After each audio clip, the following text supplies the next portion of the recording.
Here's today's word problem.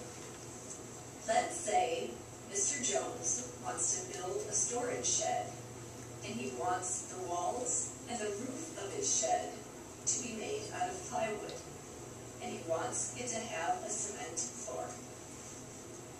We are going to use geometry to show how Mr. Jones can determine the cost of the plywood and the cement he will need. And to do this, we're going to use a basic formula that we've studied a lot already, which is the one to find the area of a rectangle or a square.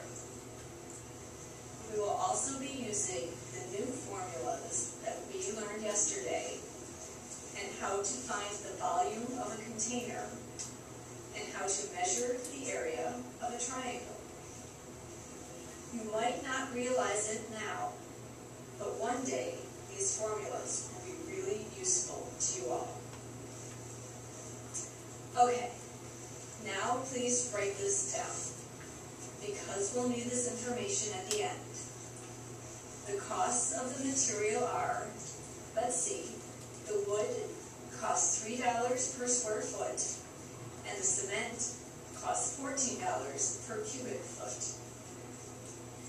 By the way, don't worry about the cost of labor, because Mr. Jones is going to do all the work himself.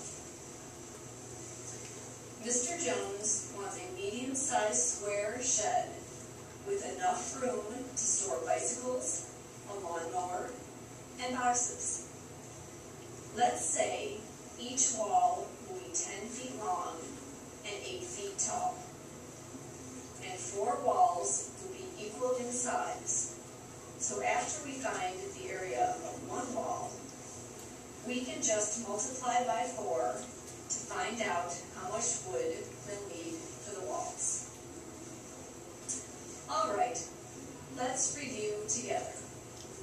To calculate the area of one side, we multiply length times width, so we get how many square feet? That's right, 10 times 8 equals 80 square feet.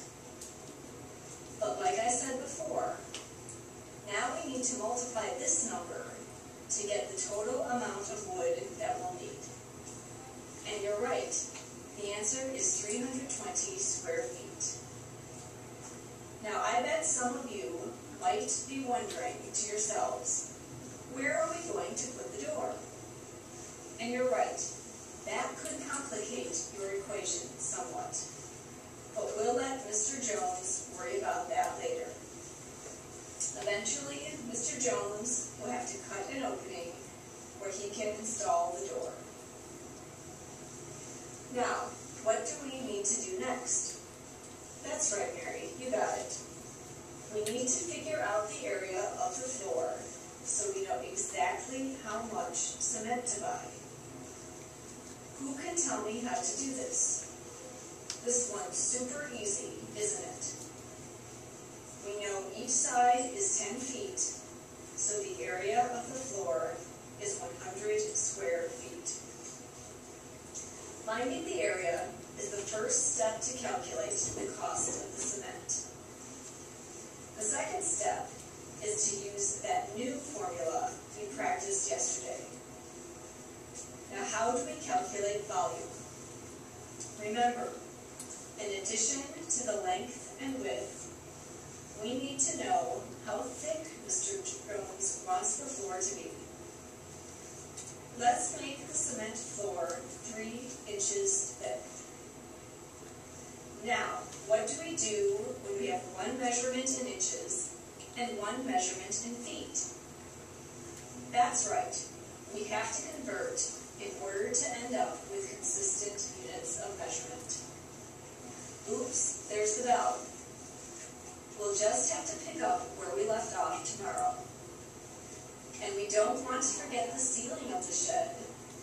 So tomorrow we'll also find out how much the roof will cost, which will be fun, because we will use our new triangle formula.